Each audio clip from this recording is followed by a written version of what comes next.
Hi, I'm Sonia from A Couple Cooks. This is how to cut fennel. Now, fennel might be a little less familiar than other vegetables, but it is very easy to cut. We'll start with the fennel fronds. Cut those off from the bulb and then cut off the root end. Make sure to have a good firm grip on the base of your knife. Remove any tough layers, then cut the fennel down the center.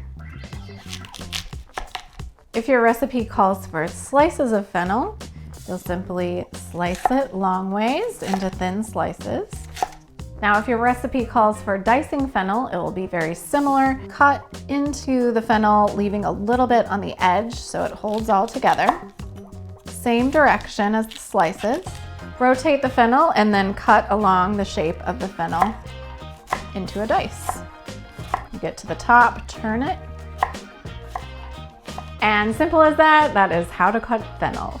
For more of our knife skills videos, hundreds of recipes, and more on our cookbook, Pretty Simple Cooking, head over to acouplecooks.com.